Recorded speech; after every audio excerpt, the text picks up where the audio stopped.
Hello wonderful people, कैसे हो आप सब। आई होप आप सब ठीक होंगे। आज हम करने जा रहे हैं जीके प्रैक्टिस सेट 3। ठीक है, इसमें हम PYQs डिस्कस कर रहे हैं जो कि अभी रिसेंट JKSSB एग्जाम में पूछे गए हैं। ओके, फर्स्टली हम ले रहे हैं JKP कांस्टेबल का पेपर। ठीक है, इसके 2 प्रैक्टिस सेट हम कर चुके हैं। जीके के प्रैक्टिस सेट आप प्ले लिस्ट में जाके देख सकते हो और आज तीसरा है और आखिरी है। ठीक है, JKP कांस्टेबल में जितने भी जीके के क्वेश्चन है वो आज कंप्लीट हो जाएंगे। ओके, तो आगे आने वाले जो भी एग्जाम है, JKP SI हो गया, नैब तहसीलदार हो गया, ठीक है, पटवारी का एग्जाम हो गया, इवन SSC के लिए भी ये आपका जो है जीके का प्रैक्टिस सेट इंपॉर्टेंट रहेगा, यूजफुल रहेगा। Okay, so let's start. तो सबसे पहला क्वेश्चन यहाँ पे आपकी स्क्रीन पे है, which of the following rivers are allocated to India for exclusive use under the Indus water treaty. ठीक है, तो पूछा गया है कि इंडस वाटर ट्रीटी जो हुई थी इंडिया और पाकिस्तान के बीच में, उसमें इंडिया के लिए कौन सी रिवर्स एलोकेट की गई थी। ठीक है, तो ऑप्शंस आपके पास है, आपने सही आंसर बताना, बताइए जरा। ठीक है, तो इसका करेक्ट आंसर हो जाएगा आपका बी।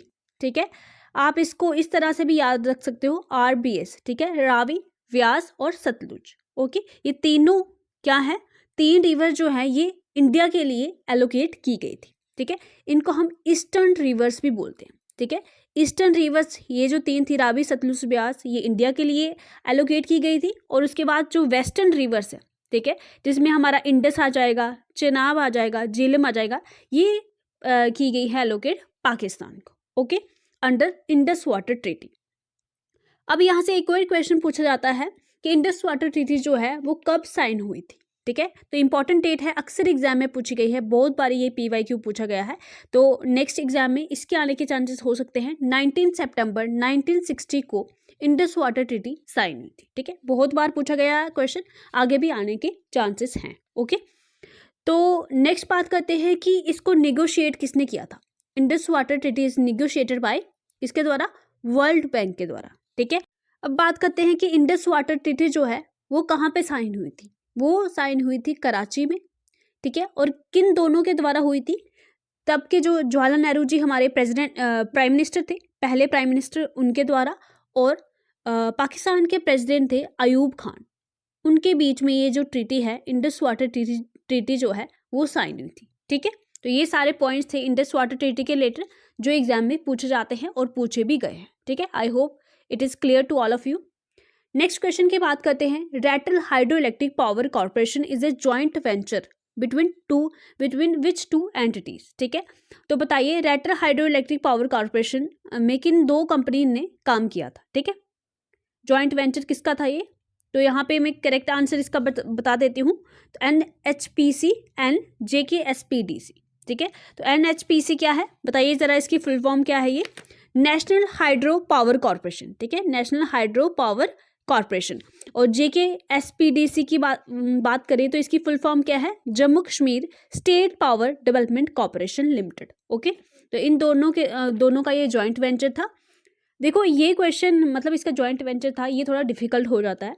अक्सर एग्जाम में जो पहले पूछा जाता था और आगे भी पूछा जा सकता है कि रैटल जो हाइड्रो इलेक्ट्रिक पावर प्रोजेक्ट है, ठीक है, तो ये कहाँ पे है, कौन सी रिवर पे है। ठीक है, तो ये आपको पता होना चाहिए। रैटल हाइड्रो पावर जो प्रोजेक्ट है वो है चेनाब रिवर पे, और चेनाब रिवर पे कहाँ पे, किश्तवाड़ डिस्ट्रिक्ट में। ठीक है, चेनाब रिवर पे है और किश्तवाड़ डिस्ट्रिक्ट में है, और इसकी जो कैपेसिटी है 850 मेगावाट की है। ठीक है, 850 मेगावाट। ठीक है, तो ये इंपॉर्टेंट क्वेश्चन है जो एग्जाम में अक्सर पूछे जाते हैं। ठीक है, नेक्स्ट हम बात करते हैं क्वेश्चन नंबर 53 की। ओके, तो सबसे पहले यहाँ पे स्टेटमेंट दी गई है, Srinagar has become the 4th Indian city to be recognised as world craft city by the world craft council. ठीक है, नेक्स्ट हम बात करते हैं सेकंड स्टेटमेंट की, Jaipur, Malappuram and Hyderabad are the other Indian cities that have previously been recognised as world craft cities. ठीक है, बताइए। ठीक है, तो ऑप्शन पहला तो करेक्ट है। ठीक है, पहला करेक्ट है, तो नाइदर वाला तो हो नहीं सकता। ठीक है, सिर्फ सेकंड वाला भी नहीं हो सकता। ठीक है, तो बताइए जरा कौन सा इसका करेक्ट आंसर होगा। ठीक है, तो ऑप्शन ए जो है यहाँ पे करेक्ट है। ठीक है, आपने कौन सा आंसर मार्क किया था ये भी मुझे कमेंट सेक्शन में बताइएगा। ऑप्शन ए यहाँ पे ठीक है। और यहाँ पे अगर हम बात करें तो जयपुर ठीक है, मलप्पुरम ठीक है, मगर हैदराबाद की जगह पे अगर मैसूर होता तो सेकंड स्टेटमेंट भी करेक्ट होती। ठीक है, तो इतना डीपली ये क्वेश्चन पूछा है कि अगर किसी ने 2 पहले सिटीज़ पढ़ ली तो तीसरा अगर वो नहीं देखता है तो क्वेश्चन गलत हो जाएगा। ठीक है, तो बहुत ध्यान से आपको क्वेश्चन पढ़ना है और पूरे डीपली जो स्टेटमेंट है उसको समझना है। Okay, so option A is correct here. Next हम बढ़ते हैं, तो क्रोनोलॉजी पे अक्सर क्वेश्चन पूछा जाता है, चाहे वो हिस्ट्री के रिलेटेड हो कि हिस्ट्री में क्रोनोलॉजी बताओ ये इवेंट कब हुआ था। ठीक है, तो यहाँ पे भी जम्मू कश्मीर की हिस्ट्री से ही क्वेश्चन लिया गया है।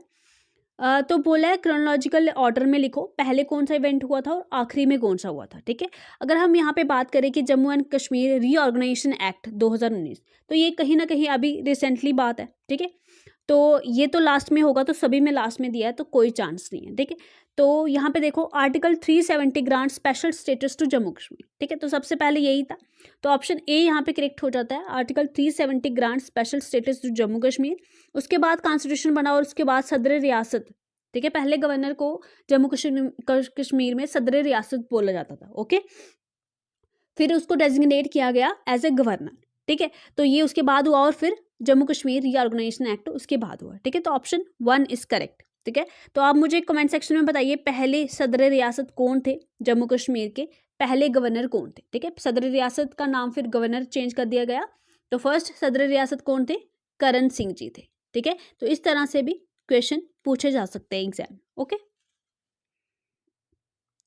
नेक्स्ट हम बात करते हैं क्वेश्चन नंबर 55 की, और आज का हमारा 5वां क्वेश्चन। ठीक है, श्री रघुनाथ मंदिर Jammu is one of the largest temple complexes in north in India. ठीक है, तो ये बिल्कुल सही है कि जो रघुनाथ जी मंदिर है जम्मू में वो one of the largest temple complex है नॉर्दर्न इंडिया में, तो पहली स्टेटमेंट तो बिल्कुल करेक्ट हो जाती है। ठीक है, तो नाइदर वाला तो हो ही नहीं सकता और ओनली सेकंड वाला भी हो नहीं सकता। ठीक है, तो 2 ऑप्शन बचे, अभी 50% चांसेस है। The temple was build in 1857 by Maharaja Hari Singh. ठीक है, टेम्पल वॉज बिल्ट इन 1857 तो ठीक है, मगर महाराजा हरि सिंह नहीं, गुलाब सिंह जी ने इसको बनाना स्टार्ट किया था और कंप्लीट किया था। जो इनके बेटे थे, कौन थे इनके बेटे बताइए ज़रा। ठीक है, रणवीर सिंह जी थे, उन्होंने इसको कंप्लीट किया था। ठीक है, तो यहाँ पे इन्होंने गड़बड़ की है आखिरी में। ठीक है, यहाँ भी ट्रिक करने की कोशिश की है, तो सिर्फ आपका जो ऑप्शन है वो ऑप्शन ए ही यहाँ पे भी करेक्ट होगा। ओके,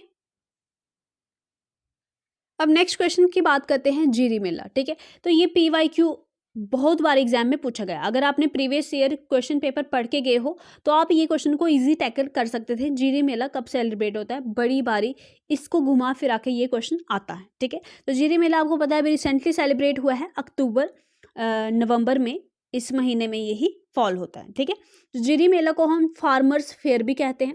ठीक है, फार्मर्स किसानों का मेला भी इसको कहा जाता है। ठीक है, तो किसकी याद में मनाया जाता है ये जीरी मेला, ये मनाया जाता है बाबा जीतो जी की याद में।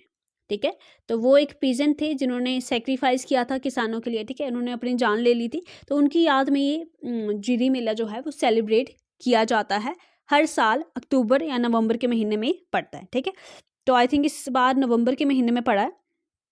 तो इसमें एक और बात है कि इसमें it also create significant selling outlet for the sugarcane crop. ठीक है, तो ये भी एक स्टेटमेंट पूछी गई थी एग्जाम में कि शुगर केन क्रॉप की सेलिंग आउटलेट। ठीक है, तो कौन, मतलब किस मेले में ऐसा होता है कि शुगर केन की जो है वो सेलिंग आउटलेट शॉप लगती है शुगर केन की बिक्री के लिए, तो ये भी जीरी मेला के रिलेटेड ही है, उसके साथ ही एसोसिएटेड है, तो ये भी पॉइंट आप याद रख सकते हो। ओके, नेक्स्ट हम बात करते हैं सैफ्रॉन की। ठीक है, सैफ्रॉन देखो फेवरेट क्वेश्चन है JKSSB का, इससे भी अक्सर क्वेश्चन पूछा जाता है। तो what is the local Kashmiri term for saffron, A cash crop. ठीक है, तो सैफ्रॉन एक कैश क्रॉप है और सैफ्रॉन एक स्पाइस है बेसिकली। ठीक है, जो अपने फ्लेवर के लिए, अपनी अरोमा के लिए जाना जाता है, अपनी क्वालिटी के लिए जाना जाता है, और कश्मीरी सैफ्रॉन एक यूनिक क्वालिटी का अपने आप में है। ठीक है, तो इसका लोकल नेम अक्सर ये PYQ एग्जाम में पूछा गया है, जो भी मैंने भी एग्जाम दिए हैं वहाँ पे भी बहुत बार ये क्वेश्चन पूछा गया है। ठीक है, तो कौंग या कौंग इसको कौंग पोश इसको बोलते हैं। ठीक है, तो और भी जो हमारे कश्मीरी फ्रेंड्स हैं वो कमेंट सेक्शन में लिख के बता सकते हैं कि और आप इसको किस किस नाम से बोलते हो। ठीक है, तो अगर हम बात करें उर्दू की, ठीक है, उर्दू की बात करें तो कश्मीरी सैफरान जो है उसको बोलते हैं जाफरन। ठीक है, सैफरान को क्या बोलते हैं, जाफरन। और केसर आप सभी को पता है हिंदी में जो सैफरॉन है उसको केसर बोलते हैं, ठीक है। और तमिल में इसको क्या बोलते हैं? तमिल में इसको बोलते हैं कुंगमापो, ठीक है, कुंगमापो बोलते हैं इसको तमिल में, ठीक है। तो सैफरॉन की क्या ही बात करें, सैफरॉन पे बात करने लगे तो पूरा शीट आपका भर जाएगा, ठीक है। तो अगर हम बात करते हैं saffron district of Kashmir, saffron district of Kashmir is Pampore, ये आप याद रखेंगे। और इसका साइंटिफिक नेम भी कई बार एग्जाम में पूछा जाता है, दैट इज क्रोकस सैटिवस, ठीक है, crocus sativus. Crocus sativus is the scientific name of saffron, okay. और इसको जीआई टैग भी मिला था, ठीक है। और ये इंट्रोड्यूस बाय सेंट्रल एशिया से जो इमिग्रेंट्स आए थे उन्होंने इसको इंट्रोड्यूस किया था, ओके। और 3 टाइप्स के सैफरॉन होते हैं हमारे पास, लच्छा सैफरॉन, ठीक है, लच्छा सैफरॉन होता है, मोंगरा सैफरॉन होता है, और हमारे पास गुच्छी सैफरॉन देखने को मिलता है, ठीक है। और ये उगाया कहाँ जाता है? करेवा हाईलैंड्स में उगाया जाता है, करेवा हाईलैंड्स में, ठीक है। इतनी डिटेल एक्सप्लेनेशन PYQs की आपको कोई नहीं देगा। तो ये जो PYQs हैं, ये PYQs के जो प्रैक्टिस सेट चल रहे हैं, ये आपके एग्जाम के लिए बहुत इंपॉर्टेंट साबित होंगे, मैं आपको बोल रही हूँ, ठीक है। तो ये सारी चीज़ें थी, आई होप आपको सारा क्लियर हो गया होगा। अगर हम वर्ल्ड के लार्जेस्ट प्रोड्यूसर की बात करते हैं सैफरॉन की, तो वो ईरान है, ठीक है। चलिए क्वेश्चन नंबर 58 की बात करते हैं यहाँ पे। Who was the first chief minister of Jammu Kashmir after the title changes from prime minister, ठीक है। तो पहले प्राइम मिनिस्टर हुआ करते थे जम्मू कश्मीर के, फिर बाद में इसको जो प्राइम मिनिस्टर थे उनको CM में चेंज कर दिया गया। तो जब CM में चेंज किया तो पहले चीफ मिनिस्टर कौन बने थे हमारे, बताइए ज़रा। 58 का ऑप्शन ए ठीक हो जाएगा, गुलाम मोहम्मद सदीक, ठीक है। गुलाम मोहम्मद सदीक पहले चीफ मिनिस्टर थे हमारे जम्मू कश्मीर के जब ये टाइटल चेंज हुआ, ठीक है। तो करण सिंह जी के बारे में अभी हमने बात की, पहले सदर रियासत थे और फर्स्ट गवर्नर रहे हैं जब। तो नेक्स्ट क्वेश्चन हमारे स्क्रीन पे है क्वेश्चन नंबर 59, जहाँ पे पहले जो आंसर की आई थी JKP कांस्टेबल में, वहाँ पे ऑप्शन बी करेक्ट था, और मुझे लगता है ऑप्शन बी ही करेक्ट है। अगर आपको लगता है कि ऑप्शन डी करेक्ट है या और कोई ऑप्शन करेक्ट है तो आप मुझे कमेंट सेक्शन में लिख सकते हो इसकी एक्सप्लेनेशन कि ऐसा क्यों, ठीक है। तो अभी जो रिसेंटली जब JKP कांस्टेबल का रिजल्ट आया तो उन्होंने ऑप्शन जो करेक्ट मार्क किया है वो ऑप्शन डी मार्क किया है, पर मुझे नहीं लगता इसका ऑप्शन डी करेक्ट होगा। देखो, बनिहाल काजीगुंड टनल की हम बात करते हैं तो इसका नाम, दूसरा नाम है पीर पंजाल टनल, ठीक है, पीर पंजाल टनल, ठीक है। और श्यामा प्रसाद मुखर्जी टनल की बात करते हैं तो इसका दूसरा नाम है चनैनी नाशरी टनल, ठीक है। ये दोनों अलग अलग टनल है, ठीक है। तो सेकंड बात करते हैं कि it is India's longest transport railway tunnel measuring 11.2 kilometre, ठीक है। अगर हम बनिहाल काजीगुंड टनल की बात करते हैं तो मेरे ख्याल से ये स्टेटमेंट सही है, मगर अब किस तरीके से ये क्वेश्चन उन्होंने फ्रेम किया है आई डोंट नो, ठीक है। ये कन्फ्यूजन वाला क्वेश्चन है, तो ये आप थोड़ा देख सकते हो, पर इतना कॉन्फिडेंस इस चीज़ में है नहीं, ठीक है। तो नेक्स्ट बात करते हैं, which is the second largest fresh water lake of Asia situated on the foot hills of Harmukh mountain, ठीक है। तो second largest fresh water lake of Asia पूछा है, ना कि इंडिया पूछा है। पहली फ्रेश वाटर लेक, सबसे बड़ी फ्रेश वाटर लेक जो इंडिया की है वो है वुलर लेक, ठीक है। और second largest fresh water lake of Asia is also Wular lake, ठीक है। एशिया की अगर हम बात करें तो भी कौन सी है, वुलर लेक। आपके लिए क्वेश्चन है कि first largest fresh water lake of Asia कौन सी है, ये आप मुझे कमेंट सेक्शन में बताइएगा। वुलर लेक की बात करते हैं हम तो ये है हमारे बांदीपुर डिस्ट्रिक्ट में, ठीक है। बांदीपुर डिस्ट्रिक्ट में ये सिचुएटेड है, ओके। नेक्स्ट हम बात करते हैं सुरिनसर लेक की। सुरिनसर मानसर लेक आपने सुना होगा, ठीक है। तो ये हमारी जो लेक्स हैं, ट्विन लेक्स इसको कहा जाता है, ठीक है, ट्विन लेक कहा जाता है। सुरिनसर जो लेक है अबाउट 42 किलोमीटर्स फ्रॉम जम्मू है, ठीक है। और सुरिनसर लेक जो है मानसर से 9 किलोमीटर की दूरी पर है, ठीक है। तो ये सुरिनसर मानसर जो लेक्स है इनको रामसर वेटलैंड के अंदर कंसीडर किया गया है 8 नवंबर 2005 से, ठीक है। तो ये रामसर कैटेगरी में आती है, रामसर वेटलैंड की कैटेगरी में आती हैं। और नेक्स्ट हम बात करते हैं अकॉर्डिंग टू हिंदू माइथोलॉजी कि ये लेक्स बनी कैसे थी, ठीक है। तो according to Hindu mythology Arjun के जो सन थे उन्होंने एक एरो डाला था सुरिनसर जगह पे, नहीं सॉरी, अर्जुन के जो बेटे थे, ठीक है, उन्होंने मानसर में डाला था एरो, ठीक है, एक एरो डाला था और वो जाके निकला कहाँ पे था, सुरिनसर में, ठीक है, उस जगह का नाम क्या पड़ा, सुरिनसर, जहां से वो एरो बाहर निकल के आया। डाला मानसर में था और बाहर निकल के आया था वो सुरिनसर में, ठीक है। तो पहले सुरिनसर को सुरंगसर के नाम से जाता था, ठीक है, सुरंगसर से, ठीक है, सुरंगसर के नाम से जाना जाता था, बट विद द टाइम क्या हुआ, इसका नाम सुरिनसर पड़ गया। डल लेक के बारे में सब लोग जानते हैं, ठीक है। ये सेकेंड लार्जेस्ट लेक है ये जम्मू कश्मीर में, ठीक है, और मनसबल लेक भी हमारे जम्मू कश्मीर में ही पाई जाती है, ठीक है। अगर मनसबल लेक के बारे में हम इम्पॉर्टेंट पॉइंट देखें तो ये डीपेस्ट लेक है हमारे इंडिया की, ठीक है, डीपेस्ट लेक है इंडिया की, और आल्सो इसकी जो डेप्थ है वो 13 मीटर है, ठीक है, 13 मीटर है, और इसको डेरिवेटिव माना जाता है मानसरोवर लेक का, ठीक है। तो ये थे आपके एमसीक्यूज। आई होप आपको सब चीज़ें क्लियर हो गई होंगी और आपको सारे क्वेश्चन समझ आ गए होंगे, ठीक है। तो आने वाले जो भी एग्जाम्स है उसके लिए ये वीडियो बहुत यूजफुल रहेगा। बाकी thank you so much for watching the video. अगर आपको वीडियो अच्छी लगी है तो आप लाइक कर सकते हो, चैनल को सब्सक्राइब कर सकते हो अगर आपको यहाँ पे एग्जाम ओरिएंटेड कंटेंट मिलता है, ठीक है। तो bye bye, take care, all the best.